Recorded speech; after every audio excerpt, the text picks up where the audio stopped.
Alright, so great news is I finally found a different woodland. I have scoped this woodland out before, quite a while ago, I think during winter time.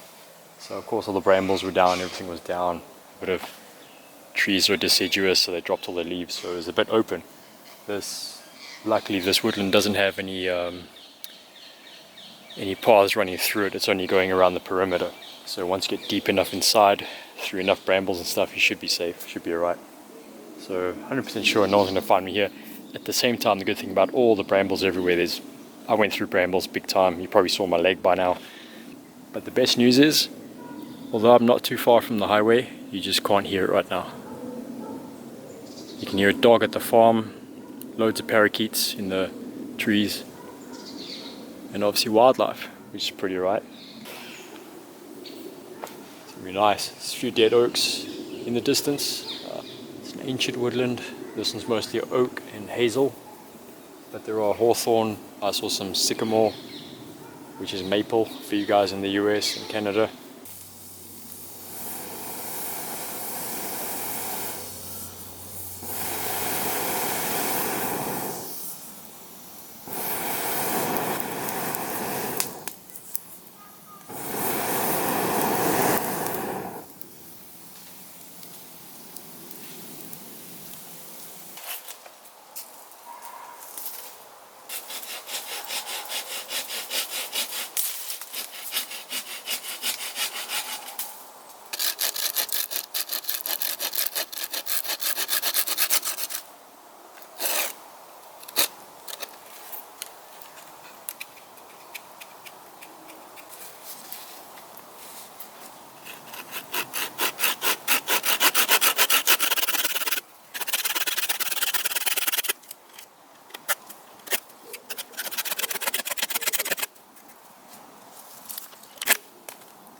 Hey, so I decided to throw the stew on now. It's a slow cooker, so yeah, at least let it get boiling now, get the potatoes and stuff going.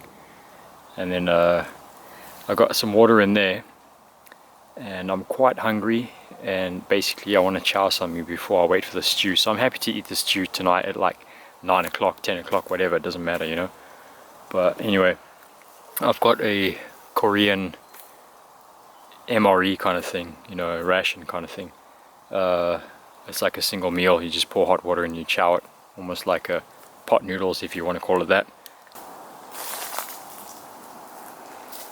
There's a sleep setup. So today I got the rucksack just chilling over there, a few things, 2 empty cans. I managed to get the ground sheet, single ground sheet this time, all the way across. Usually I like to double it up. but obviously it's not winter. It's really warm today. It's now 8:07 and I still have only my t-shirt on. I'm still sweating on my forehead, so it's going to be a really warm night tonight. That's just going to work as a blanket, I think, as opposed to zipping it up and everything. Yeah, general stuff, you know the setup. You've seen my other videos. I like to open up those two as windows just for ventilation. I like to throw the Yuko lantern in there just to, in case there's a bit of dampness from previous camping trips, just to get rid of that a bit. And that's that. I've suspended it again from the tree, just using my straps from my hammock, tree straps, and then a bit of paracord. And then I cut off a piece of wood, threw it in there just to create that lump.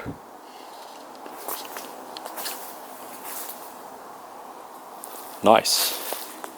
Decided to throw the fire over there.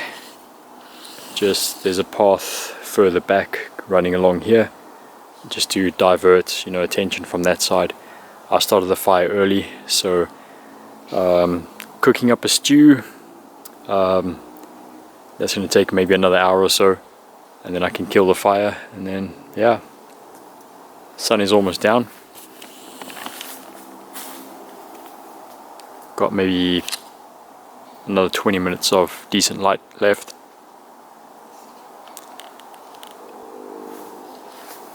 Very nice. It's pity the birds have all stopped. They were making loads of noise just up to 10 minutes ago. Anyway, I guess we'll be woken by them in the morning. Sweet.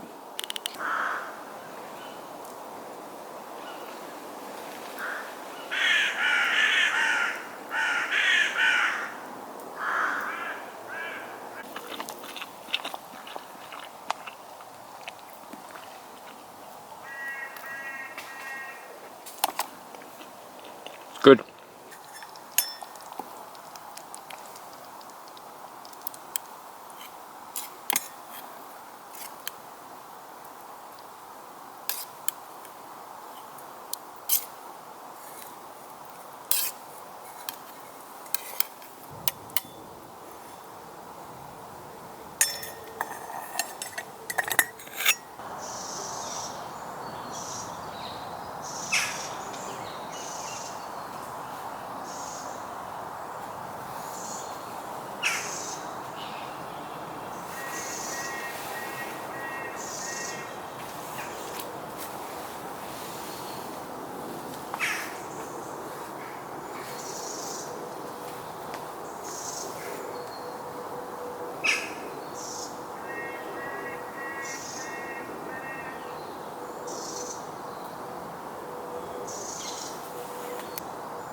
Nice. So got up a little bit later than normal.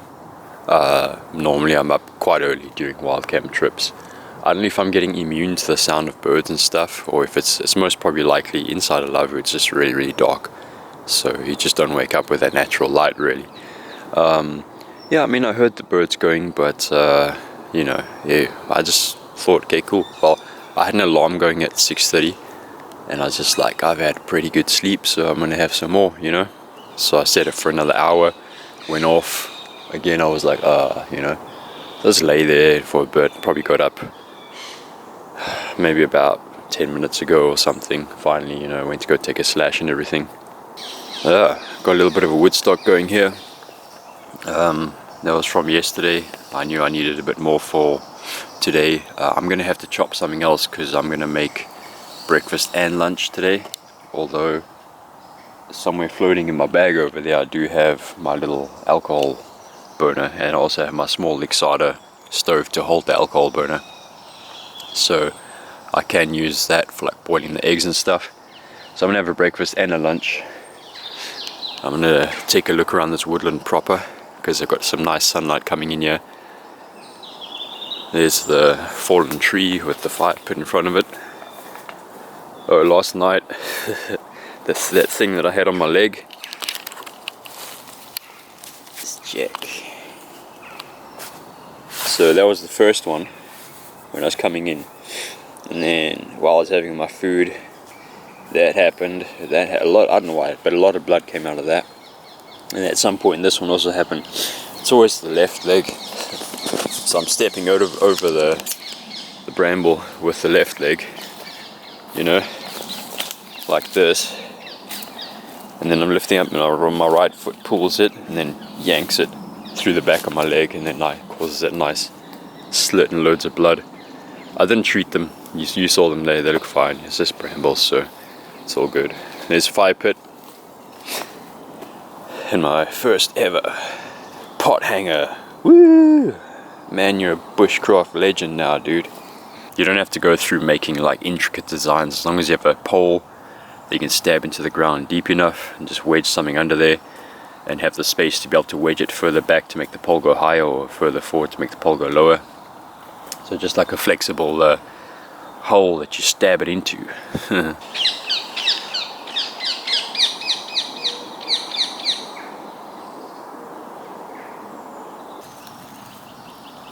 So two immediate resources in this woodland, which is not so common in other places that I go, is blackberries everywhere.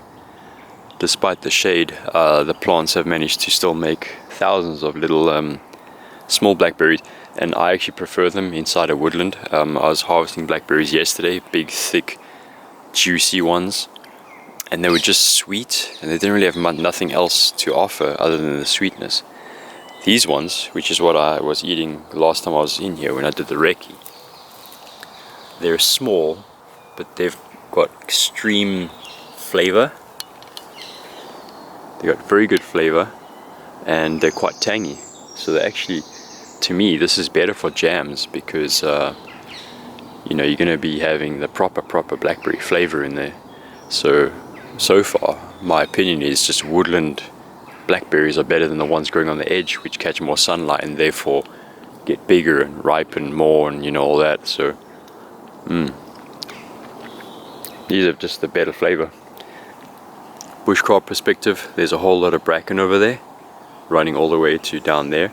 So I'm gonna have a look later. I don't know if the bracken's growing between the blackberries, and does that mean that there's less over there, or you still have to go through the blackberries to be able to pull bracken out.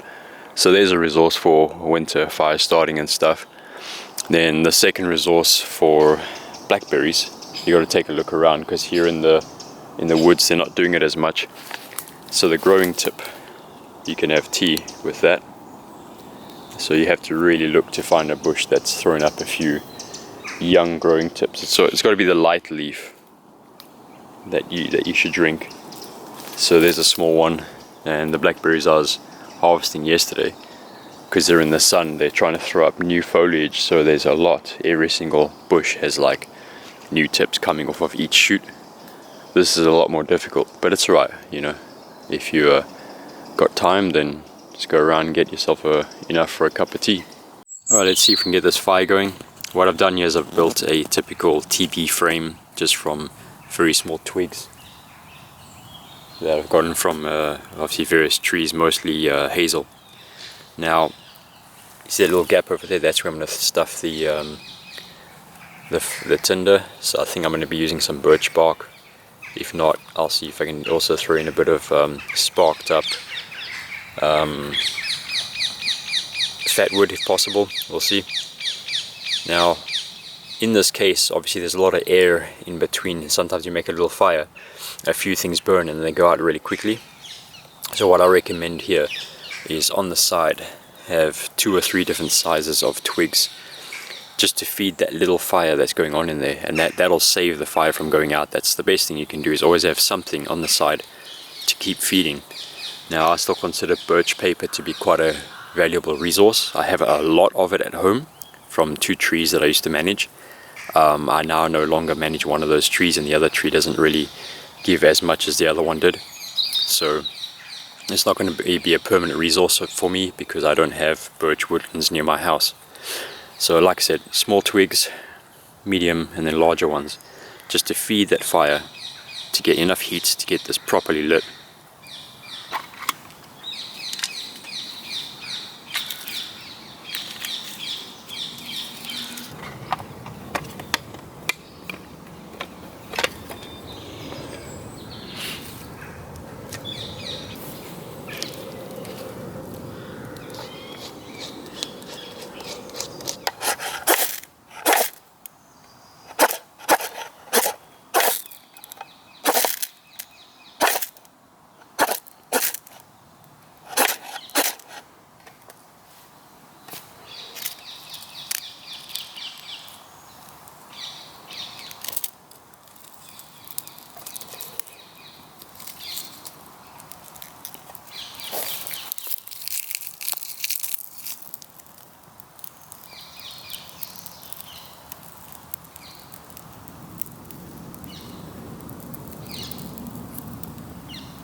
And now we just start throwing on the bigger pieces, the pieces that were prepared before.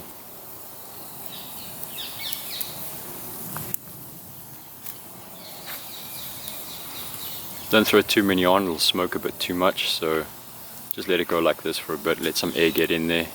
This isn't a heavy amount of smoke, this is okay. Compared to yesterday, it's a lot better.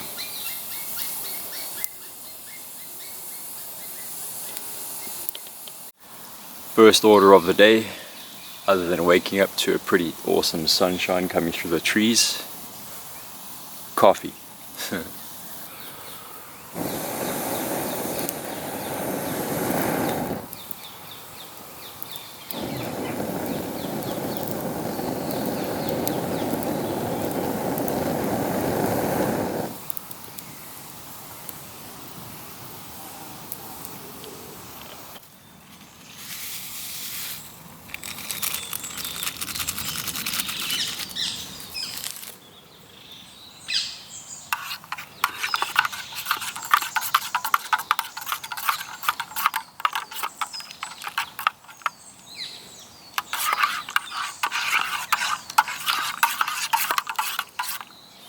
Looks like I made this one just a little bit too milky. So good. I've changed powdered milk supplier, so I just got to get used to their recipe, you know.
Give it another 2 minutes or so and then I'll take it off and just let it sit in the water for a little while.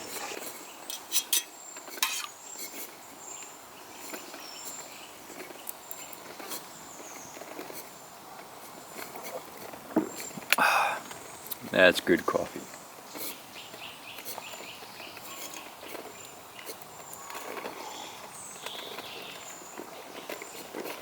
can't beat a hot drink made on a campfire, especially hot chocolate or chocolatey like malt kind of drinks, things like that.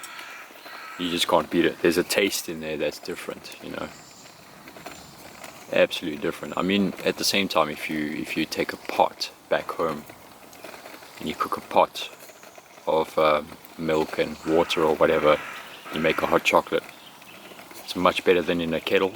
But still, when it's done on a real fire, there's some kind of thing going on in there that just makes it way, way, way better.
So I'll throw a little bit of water in there until it releases its own juices and fat, makes its own oil. Just a little bit of water just to stop it from sticking too much.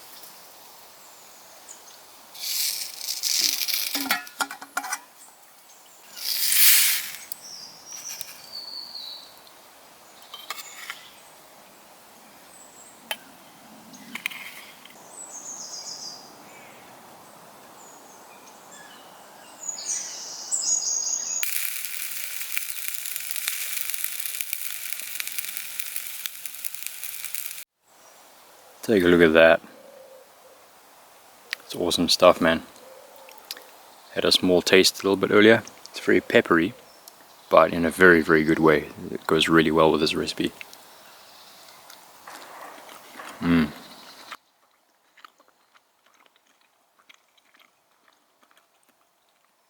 that's different. You can't say you've eaten bacon until you've eaten this. Right, so what I'm doing here is I just chopped the mushrooms up, threw them into there, cooked them up quickly just so they can reduce in size, just to make room for the bacon. So I've chopped the Nordic style bacon into a few chunks.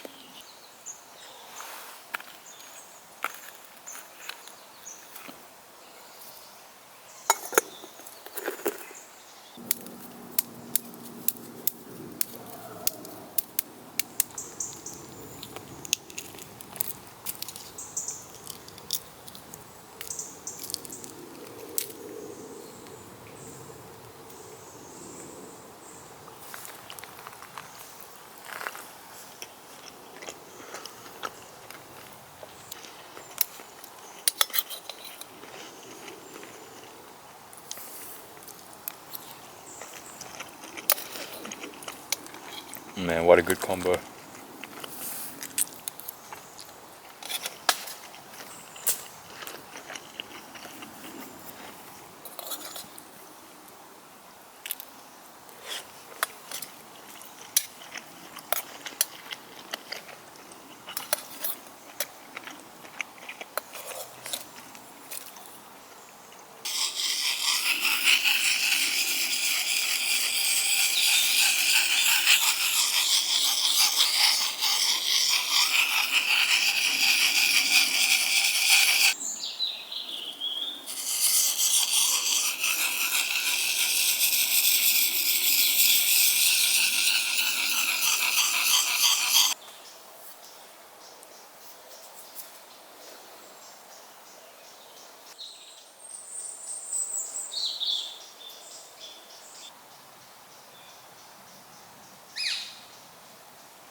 Still one of my all-time favorites.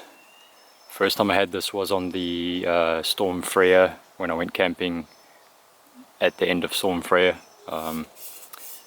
Yeah, it's a nice little trip that I had one of these to wash down my dinner. And wow, like I said, it was like drinking a tropical island in a can.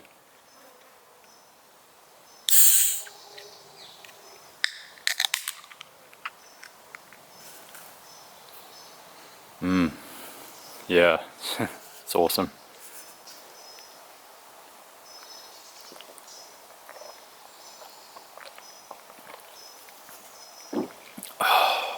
So my sunbed's in full shade now. Got a decent little tan on my front and back. So I got the fire going quickly, you know, lunch is on the way. If your fire is smoldering like that and you don't feel like getting the bellow out to keep blowing it over and over, throw a bunch of wood on like I've done there. All that stuff is fresh, that kind of tipi style thing. Then get the bellow out, get it going pretty well.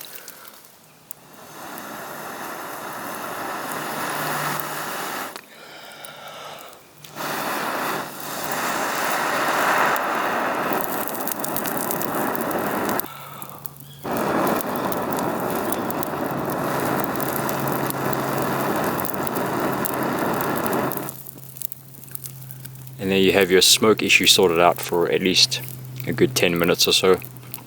Just keep your eye on the fire all the time. And there you have it.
Okay, so there's the grub.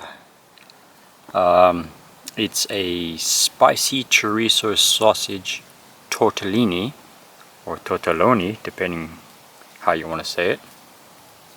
Apparently there's two ways to say it. Cooked it separately, obviously in hot water, and then I added Buna cooking sauce. Indians. I'm gonna eat this in two parts. I'm gonna have this now to taste it with that, see how it tastes. Have about half of it. Then I'm gonna throw a bunch, maybe like 20 blackberries in there and see how that goes. Don't feel sad when you see a giant tree like this that's dead. It may have completed its entire life cycle. So while it's standing dead like that, it is home to so many different species. And obviously, when holes are made, there's different bird species that can live in there. Squirrels can live in there, owls, things like that. I'm not sure if bats are able to make use of any parts of a tree like that. And then until it falls, it serves that purpose. And then when it hits the ground, it starts a whole new cycle. It starts species on the ground start using it. Not only that, but at the same time, it'll start feeding the ground, the forest floor for many, many years to come, probably even more than a decade. So it has its purpose, and you know, that tree lived for far longer than most of us will ever live, most likely. So I can't judge. I don't actually know how old a tree like that is. This is said to be an ancient woodland, and this is hard for me to say how old these oaks are.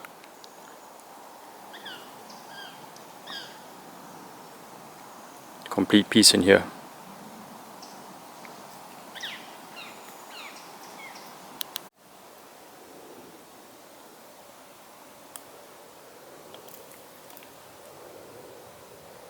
All mushed up now.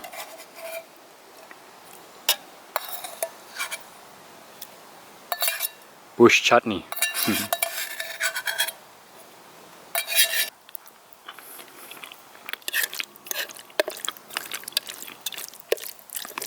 That's pretty cool.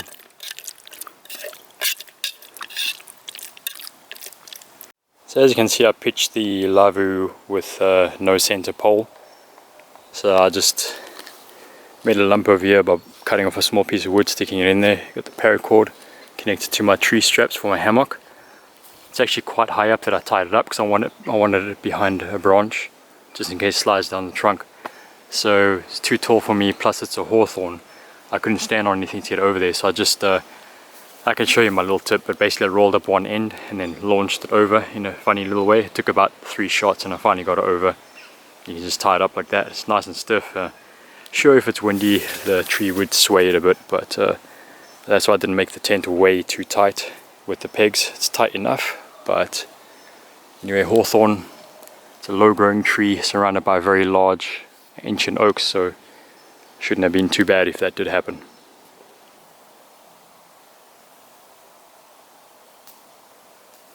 That's where the fire was.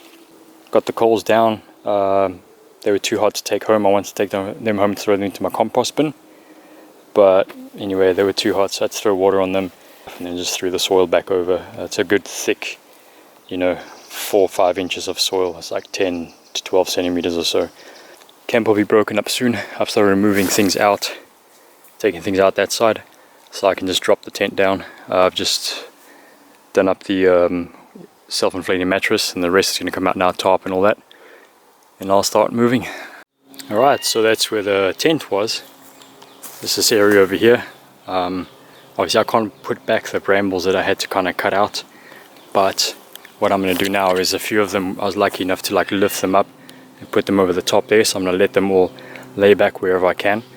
Other than that, I've pushed all the leaf matter back over, and that's the site done. I'll definitely come back here, possibly try to camp in a different spot in the future, but for now at least I know for a fact I've got a Lavvu location with a decent place to hang it off, so I don't have to bring a tent pole.